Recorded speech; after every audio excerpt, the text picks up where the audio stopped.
बिस्मिल्लाहिर्रहमानिर्रहीम अस्सलाम वालेकुम। Welcome back to my channel Madiha Food Vision में। आज मैं अपने दोस्तों के लिए लेके आई हूँ मटन कढ़ाई बनाने की रेसिपी। हम ये बिल्कुल रेस्टोरेंट स्टाइल की तरह ही इसको बना रहे हैं घर में। तो इसके लिए जो चीज़ें मुझे चाहिए होंगी, उसके लिए मैंने 4 अदद जो हमारे पास टमाटर है, इनको मैंने वॉश करके और बीच में से कट करके रख लिया है। साथ में 3 अदद जो है हमारे पास प्याज है, मैंने उनको भी कटिंग करके रख लिया है। और जो गोश्त है हमारे पास वो 1 किलो है, आप लोग देख सकते हैं।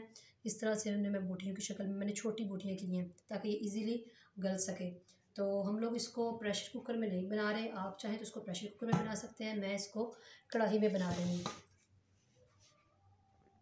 गोश्त हम लोगों ने कढ़ाई में डाल ली है।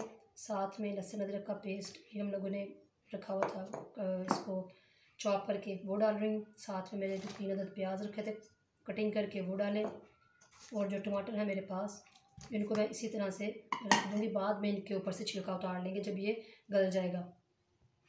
हरी मिर्चें जो हम लोगों ने इसको भी चॉप करके रख लिया था, 3 अदद हरी मिर्चें थी, इनको भी डाल लेते हैं।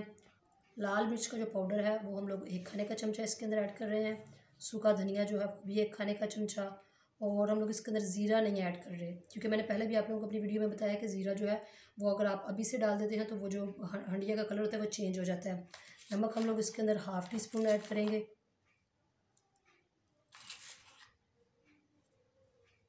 ½ टी स्पून इसके अंदर हल्दी जाएगी। बाकी के जो मसाले हैं वो हम लोग जब ये गोश्त अच्छी तरह से गल जाएगा और जब हम लोग इसकी भुनाई करेंगे तब हम लोग ऐड करेंगे। अब तक के लिए बस हम लोगों ने यही कुछ इसके अंदर डालना है। और गोश्त हमारे पास 1 किलो है, तो हम लोग इसके अंदर जो पानी है वो भी डाल रहे हैं तकरीबन 3 पाव, क्योंकि हमने इसको टेंडर होने में गलने में तक लग जाएगा तकरीबन आधा घंटा मीडियम आँच पे, क्योंकि हम लोग इसको प्रेशर कुकर में नहीं बना रहे। तो इसके अंदर मैं 3 पाव के करीब पानी ऐड कर रही हूँ। अच्छी तरह से इसको मिक्स कर लेते हैं ताकि जो मसाले हैं हमारे वो गोश्त के अंदर अच्छी तरह से मिक्स हो जाएं। अब हम लोग इसको ढकना दे के और मीडियम आंच पे तकरीबन 30 मिनट्स के लिए पकने के लिए छोड़ देते हैं। 30 मिनट के बाद हम लोगों ने इसका ढकना हटा लिया है और आप लोग देख सकते हैं पानी भी अच्छी तरह से ड्राई हो चुका है सारा, और गोश्त भी हमारा माशाल्लाह से गल चुका है। तो इस तरह से मैं इसके जो टमाटर के छिलके हैं मैं इनको रिमूव कर देती हूँ साथ साथ ही इस तरह से निकाल के। और अब हम लोग इसके अंदर ऑयल डालने लगे हैं। ऑयल जो है हम लोग इसके अंदर आधा कप डालेंगे। इसको मिक्स कर लेते हैं अच्छी तरह से। और अब हम लोगों ने इसकी आंच थोड़ी तेज़ करनी है ताकि थोड़ा सा जो पानी रह गया है ये अच्छी तरह से ड्राई हो जाए। तो फिर हम लोग इसकी भुनाई करना शुरू करें। 5 मिनट लोगों के लिए हम लोगों ने इसको अच्छी तरह से भून लिया। आप लोग देख सकते हैं कि ऑयल भी जो है वो अलग हो चुका है, सेपरेट हो चुका है। अब हम लोग इसके अंदर ऐड कर रहे हैं दही। दही तकरीबन हम लोग क्योंकि ½ कप लेंगे, ½ कप दही इसके अंदर ऐड कर रही हूँ।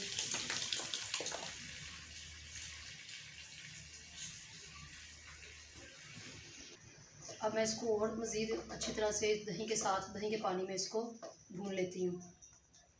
अब मैं इसके अंदर यानी कि अब इसको दही ने अपना पानी छोड़ना शुरू कर दिया। अब मैं इसके अंदर काली मिर्च ऐड कर रही हूँ, ये ½ टी स्पून है। मटन कढ़ाई हमारी माशाल्लाह से ऑलमोस्ट कंप्लीट हो चुकी है। और अब लास्ट में मैं इसके अंदर देसी घी ऐड कर रही हूँ, 2 खाने के चमचे। ये ऑप्शनल है, क्योंकि रेस्टोरेंट में जो है ना वो लोग डालते हैं इसके अंदर ज़्यादातर मक्खन, और मेरे पास मक्खन नहीं है तो मैं इसको घी डाल रही हूँ, मेरे पास घी है। तो आप लोगों ने भी इसी तरह से जो चीज़ यानी कि घर में हो आप इजीली इसको इसके अंदर यूज़ कर सकते हैं। तो इसका टेस्ट इतना ज़बरदस्त आएगा, आपने इसको ज़रूर घर में ट्राई करना है जिस तरह से मैंने आप लोगों को बताया है। ये रेसिपी सारी मेरी रेसिपी को शुरू से लेकर एंड तक देखें और इसी तरह से ट्राई करें और मुझे कमेंट सेक्शन में बताएं कि आपको कैसी लगी है। अब ये ऑलमोस्ट कंप्लीट हो चुकी है। अब मैं इसको डिश आउट करती हूँ और गार्निश के लिए अदरक या धनिया जो भी है वो मैं इसके ऊपर गार्निश करके तो आप लोगों को इसकी फ़ाइनल लुक दिखाती हूँ। डिश आउट मैंने इसको कर लिया, आप लोग देख सकते हैं इसकी फ़ाइनल लुक माशाल्लाह से। जो मैंने इसका देसी घी डाला है उसकी खुशबू बहुत प्यारी आ रही है माशाल्लाह से, और इसकी लुक आप लोग देख सकते हैं। और इतना ज़बरदस्त ये गल गया है, क्योंकि हमने बहुत ज़्यादा भी नहीं था इसको गलाना और इसको कीमा नहीं था बनाना, क्योंकि कढ़ाई में जो बोटी होती है वो बिल्कुल साबुत ही अच्छी लगती है। तो इसी तरह से जैसे मैंने आपको गाइड किया, आप लोगों ने इसको ज़रूर घर में ट्राई करना है और मुझे बताना कमेंट सेक्शन में कि आपको मेरी रेसिपी कैसी लगी। वीडियो अच्छी लगी हो तो इसको लाइक करें, शेयर करें। जो लोग नए हैं मेरे चैनल पे काइंडली वो चैनल को सब्सक्राइब करना मत भूलिएगा। और अपनी ढेर सारी दुआ में मुझे याद रखिएगा। नेक्स्ट वीडियो तक के लिए मुझे इजाज़त दीजिए। अल्लाह हाफिज़।